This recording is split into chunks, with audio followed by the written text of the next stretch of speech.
Right now, if the temperature in your room dropped 10 degrees, you'd reach for a thermostat or a blanket from a closet stocked with 3 others just like it, and the problem would be solved in under a minute. You wouldn't think about it again. For almost the entire span of human existence, that same drop in temperature was a decision point that could end with someone not waking up. Cold doesn't kill you the way people imagine. It doesn't hit you all at once. It arrives quietly, in stages, and the frightening part is how good it is at hiding from you while it works. Your body starts by pulling blood away from your skin and your fingers and toes, keeping the warm blood pooled around your organs. That's why cold hands and feet are the first sign, not a coincidence, but your body triaging itself, deciding what to save first. If the cold keeps winning, your body starts shivering, which is really just your muscles burning fuel to generate heat through friction. Shivering feels miserable, but it's actually a good sign. It means your body still has enough energy left to fight. The truly dangerous moment is when the shivering stops. Not because you've warmed up, but because your body has run out of fuel to keep fighting and starts shutting down instead. And here's the part almost nobody knows. In the final stages of hypothermia, some people report feeling suddenly warm, and they start removing their clothes. It's called paradoxical undressing, and it happens because the blood vessels near the skin give up and open again, flooding the surface with warmth just as the core temperature is collapsing. People have been found frozen to death, half undressed in the middle of a blizzard, because their own biology convinced them in the final minutes that they were finally safe. That is the reality your ancestors lived inside every single winter night for hundreds of thousands of years, with no furnace, no walls that actually sealed out wind, and no guarantee that morning would come for everyone who went to sleep the night before. So how did they survive it? Not occasionally, not by luck, for generation after generation across some of the harshest environments on the planet. The first answer is the one you'd expect: fire. But the reality of keeping a fire alive through a full night is far more demanding than it sounds. A fire left alone doesn't just keep burning, it needs fuel added at a steady rate, not too much, not too little, because too much smothers it and too little lets it die. It needs to be shielded from wind, because a single strong gust can undo hours of careful tending in seconds. Someone had to stay close to it, awake or half awake, feeding it through the coldest hours of the night, which are almost always just before dawn. In many groups, this became a rotating duty, one person assigned to keep the fire alive while the others slept, because the entire group's survival depended on that fire never going completely out. Losing the flame wasn't a minor inconvenience. Before people had reliable ways to start a fire from nothing,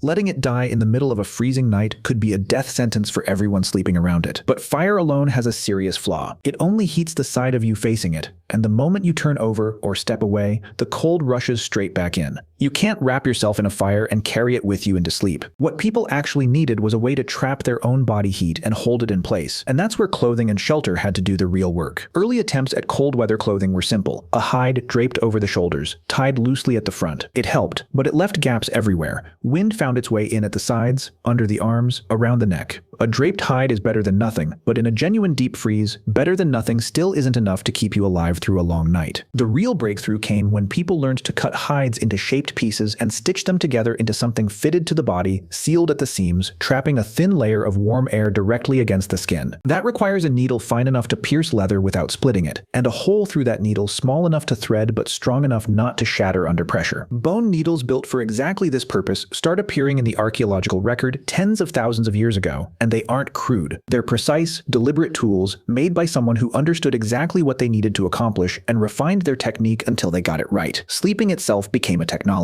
Bedding wasn't just something soft to lie on, it was insulation between a sleeping body and the cold ground beneath it, which pulls heat away from you far faster than cold air does. Layers of dried grass, moss, and animal hides created a barrier that kept the ground from draining warmth out of a sleeping person all night long. Groups also slept close together, deliberately, bodies pressed against each other, because shared body heat in an enclosed space adds up. A single person radiates a surprising amount of warmth. A dozen people sleeping shoulder to shoulder in a sealed shelter can raise the temperature of that small space by several degrees just through the simple physics of trapped body heat with nowhere to escape. And shelter itself had to be built with the same obsession over sealing gaps. Every crack, every opening, every seam where wind could slip through was a slow leak draining the warmth back out into the night. People packed turf, snow, and hides against the outer walls of their shelters, not because it looked finished, but because a thick layer of packed snow actually works as an excellent insulator, trapping pockets of of still air that hold heat far better than an open gap ever could. A shelter wasn't just four walls. It was a sealed system, engineered piece by piece against a threat that never stopped testing every weak point. Now take everything you've just heard, the fire tending, the fitted clothing, the sealed shelters, the shared body heat, and place it somewhere the cold wasn't the only thing waiting in the dark. The Vikings lived at latitudes where winter didn't just bring freezing temperatures, it brought darkness that swallowed most of the day. In the deep of winter, in the northernmost parts of their world, the sun barely rose at all, and when it did, it gave you only a handful of usable hours before the black returned and stayed for most of a full day and night. And by every account left behind in the sagas, in the folklore, in the stories parents told their children, it wasn't the cold that terrified them the most. It was what came with the dark. Because in a world without artificial light, night wasn't simply the absence of sun. It was the absence of information. You couldn't see who or what was near you. You couldn't tell a familiar shape from an unfamiliar one at more than a few feet. Every sound had to be interpreted without the one sense humans rely on most to understand a threat. And that uncertainty is a very specific, very old kind of fear, one your brain still carries even now, sitting somewhere in the back of your mind every time you walk into a dark room and feel for a light switch before you feel safe enough to step forward. Norse folklore didn't treat the night as empty space. It treated it as inhabited. Draugr, the restless dead,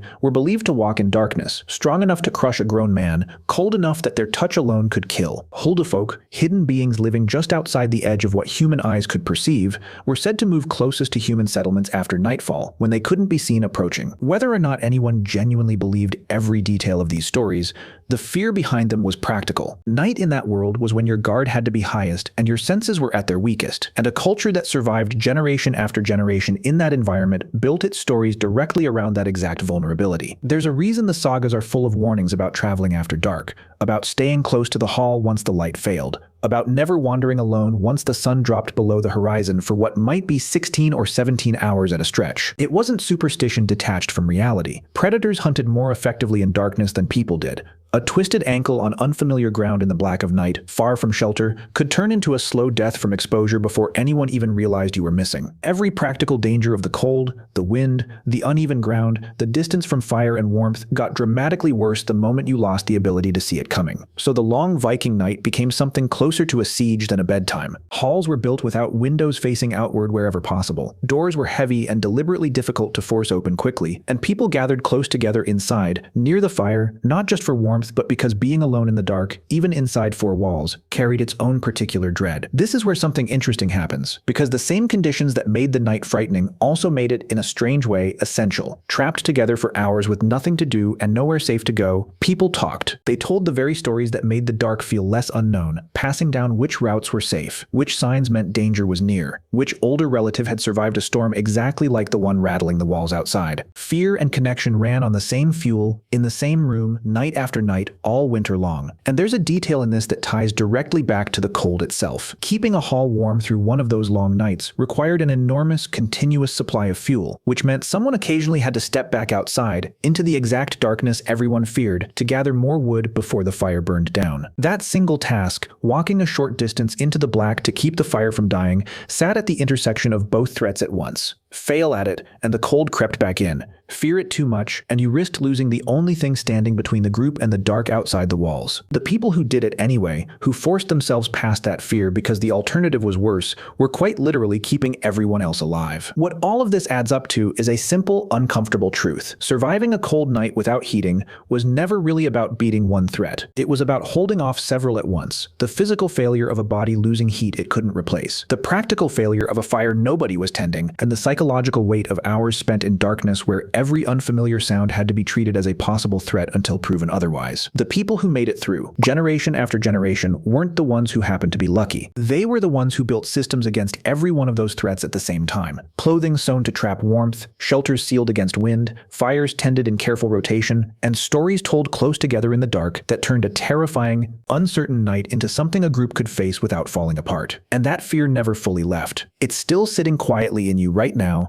in the instinct to reach for a light switch the second you walk into an unlit room, in the way an ordinary hallway feels different at 2 in the morning than it does at 2 in the afternoon, in the particular kind of alertness that kicks in the moment the lights go out and you're not entirely sure what's on the other side of the dark. You'll never have to keep a fire alive through a 16-hour Arctic night to survive until morning, but some very old part of your brain still remembers what it felt like to need to.